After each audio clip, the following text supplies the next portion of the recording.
छावा भाग 64. आषाढ सरला आणि श्रावणी उन्ह पावसाची पाठशिवणी सुरू झाली. कोकलताश जाफरजंगाची बहादूरगड येथील गढी हुन्नराने लुटून महाराज 1 कोटीची लूट दास्तानी लावून परतीच्या वाटेवर होते. संभाजीराजे आपल्या महालात विचारांबरोबर पायफेर टाकीत होते. त्यांच्या मनात जिजाऊंच्या अनेक आठवणींची न सरणारी पाठशिवणी पडली होती. यादव नामाजी हा एकेकाळचा संभाजीराजांचा खाजगीकडचा खिदमतगार महाली पेश आला. मुजरा भरत त्याने वर्दी दिली. कर्यात मावळाचं मुतालिक शंकराजी भवर आल्यात धाकलधनी. भेटीची आज्ञा मागत्यात. त्या वर्दीने मनातील आठवणींची झिरपण तुटल्याने संभाजीराजांच्या कपाळी निसटत्या आठ्या तरळून गेल्या.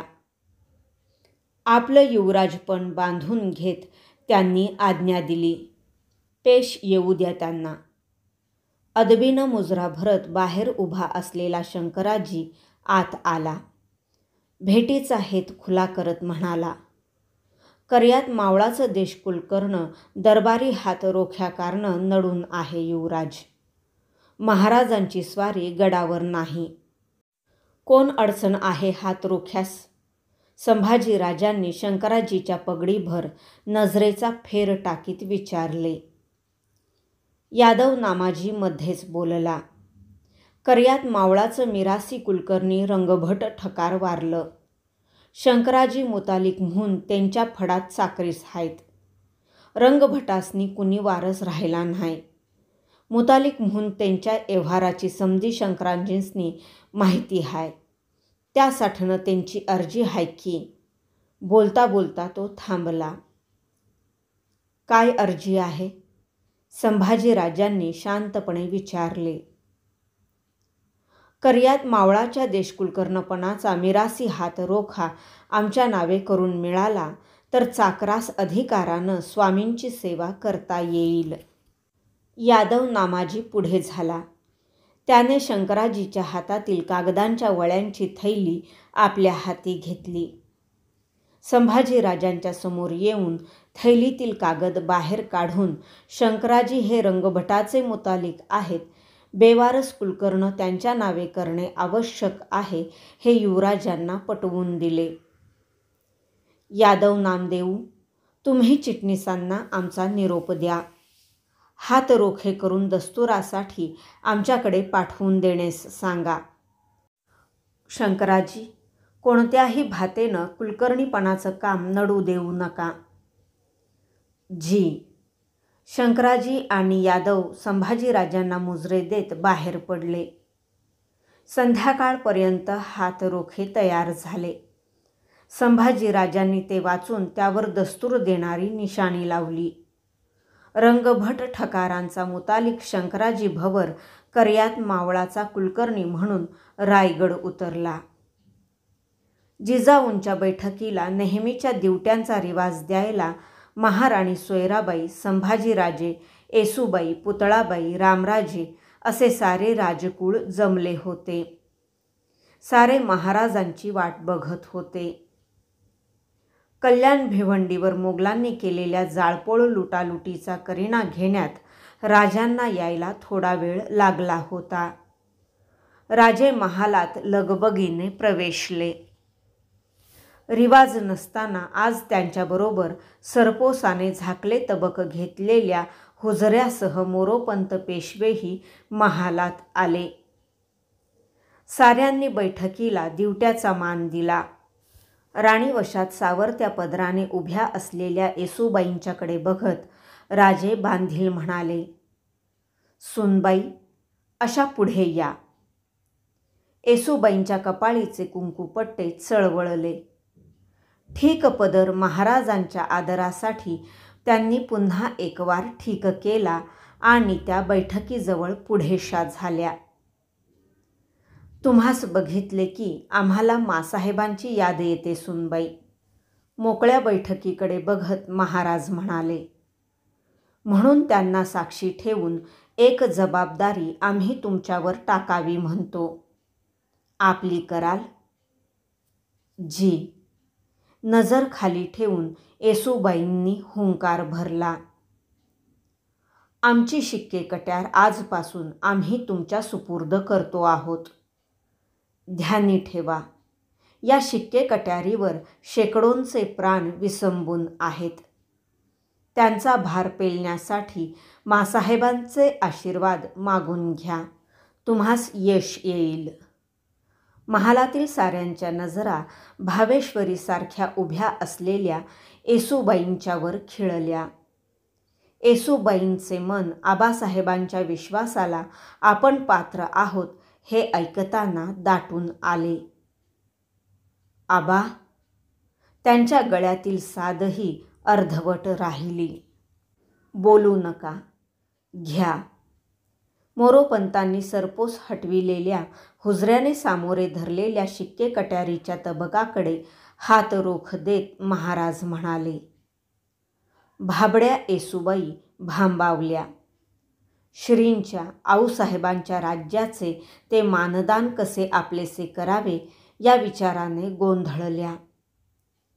साऱ्यांची अपेक्षा होती येसूबाई त्या तबकाला रिवाजाप्रमाणे हातस्पर्श देऊन ते आपले केल्याची खूण देतील. पण तबकातील किरमिजी म्यानातील कट्यार आणि शिक्क्याच्या चंदेरी करंडाकडे बघत त्यांनी सरळ आपला काशाय काठी पदरच पसरता धरला. ते आकाशी राजदान स्वीकारायला जसा धरतीनेच पदर पसरावा. त्याने हुजऱ्या गोंधळला. येसू? भारावलेल्या राजांच्या तोंडून शब्द सुटले. खेचल्यासारखे पुढे होत राजांनी करंड कट्यार उचलली.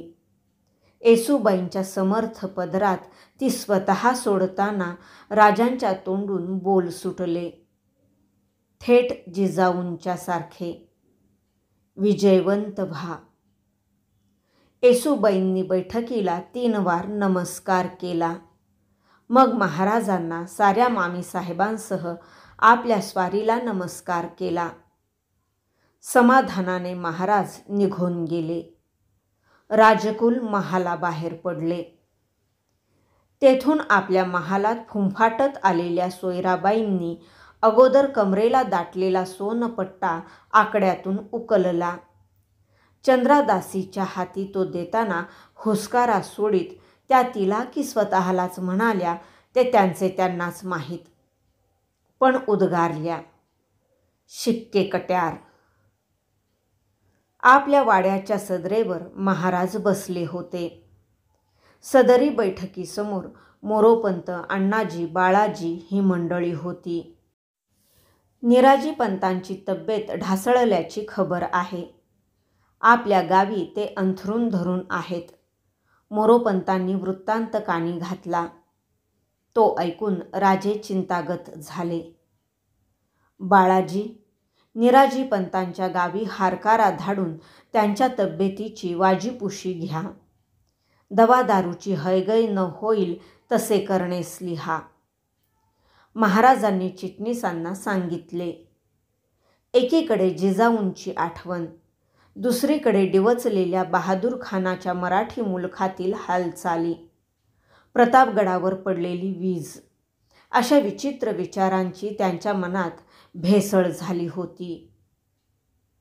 धनी, कर्यातीकडचे कुणी बाई माणूस गडावर आले, सरकारांच्या गाठीची अर्जी करतय.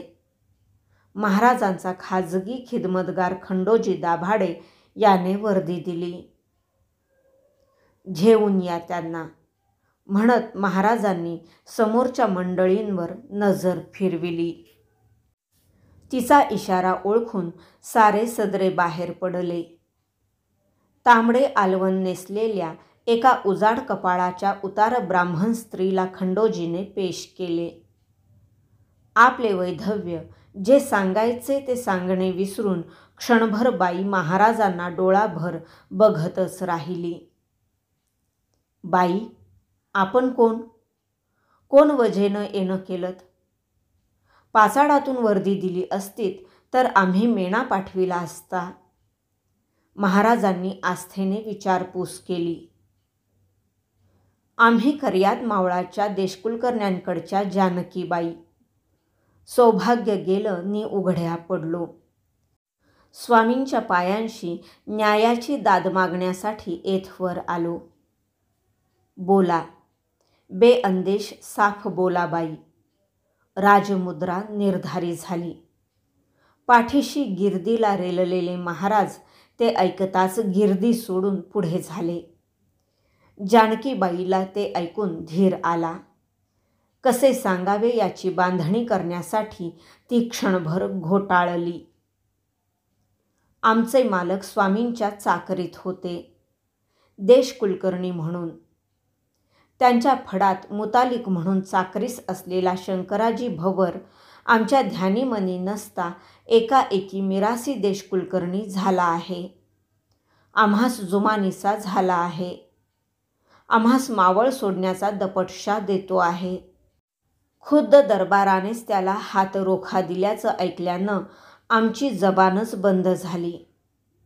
स्वामी, आम्ही फुटक्या कपाळानं कुठं जावं याचा रोखाही देऊन टाकावा. असह्य कुचंबनेने बाईचे डोळे भरून आले. शांत व्हा बाई.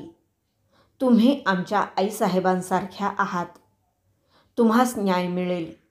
आमचे ते कर्तव्य आहे. एक सांगाल, हातरोखा कुणाचा आहे? पेचात आल्यागत जानकीबाई घोटाळली. जाब न देता खालच्या मानेने तशीच उभी राहिली. बोला बाई, न कचरता सांगा, हातरोखा कुणाचा आहे? राजांच्या डोळ्यांसमोर साऱ्या मंत्र्यांचे चेहरे क्षणभर तरळले. जी, आम्ही ऐकून आहोत. रोखा युवराजांनी दिला आहे. जानकीबाई धीराने बोलली. बाई? दातांखाली जीभ सापडावी तसा महाराजांचा आवाज कातरला. नाकपाळी फुलून उठली.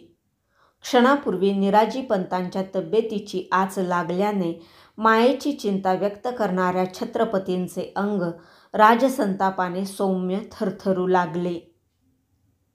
युवराजांना याद करा खंडोजी. राजांनी जरबी आज्ञा केली. चरकलेला खंडोजी लपकन कमरेत झुकला. मुजऱ्याच्या हातावरच त्याने महाराजांचे शब्द झेलले. जी. चटक्या पावलाने तो बाहेर पडला. आपल्या महालात संभाजीराजे उमाजी पंडित आणि केशव पंडित यांच्याबरोबर अनुपुराण, मत्स्यपुराण, रामायण, महाभारत या ग्रंथांविषयी चर्चा करीत होते. खंडोजीच्या वर्दीने ती थांबली. मनात पुराण ग्रंथांतील देखणे संदर्भ रेंगाळत असलेले पुढे कोणत्या महाभारताचा थाळा वाढून ठेवला आहे याचा अंदाज नसलेले भरल्या दमदार छातीचे संभाजीराजे हसतच सदरेवर रुजू झाले.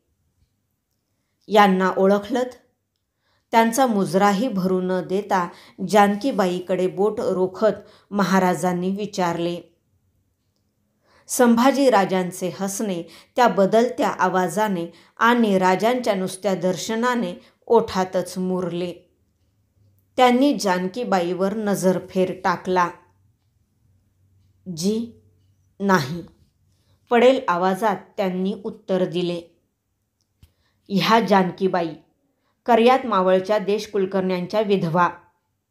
महाराजांचा एक एक शब्द आसूड फुटल्यागत संभाजीराजांना वाटला. शंकराजी भवर आणि यादव नामाजीचे चेहरे डोळ्यांपुढे तरळले. श्वास नकळत चढीला पडला. छाती लपापू लागली. बाई, तुम्ही या. निर्धास्त असा. आम्ही तुमच्या हक्कांना अभय दिले आहे. खंडोजी, यांना आऊसाहेबांच्या महाली घेऊन चला. त्यांचा इतमाम ठेवा. कल्याणकारी राजे पण आपुलकीने म्हणाले. खंडोजी बाईंना घेऊन गेला. खाली मान घातलेल्या संभाजीराजांना महाराजांनी थेट जबानीवर घेतले. या बाईंना परते सारून तुम्ही मुतालिकास कुलकर्णपणाचा हातरोखा दिलात? जी. मान वर उठत नव्हती. कोण हेतानं? यादव नामाजीनं आमचा गैरमेळ करून दिला. रंगनाथ भटांना कुणी वारस नाही असा. खामोश. आणि तुम्ही त्यावर विश्वास ठेवलात? आम्ही तुम्हाला एक वार सांगितलं आहे, राजांना चुका करता येत नाहीत आणि केल्या चुकांची सफाईही देता येत नाही. विसरलात? उद्या आम्ही स्वारीवर असता आमचे काही बरे वाईट झाले असाही कुणी तुमचा गैरमेळ पाडेल. ठेवाल विश्वास? शब्द न शब्द जनहिताच्या पिळाने बांधलेला होता. बिनतोड होता. झटका बसावा तशी संभाजीराजांची गर्दन वर झाली. त्यांना आबासाहेब दिसत नव्हते, कारण त्यांचे डोळे पानपडद्याने झाकाळून टाकले होते. ओठ थरथरत होते. चुकलो आम्ही.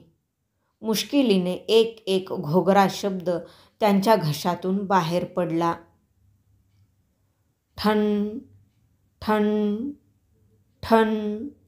तासवाल्याने ठरल्या रिवाजाप्रमाणे पाचाडच्या सदरीवर दिलेले घाटेचे टोल सदरी महालात घुसू लागले.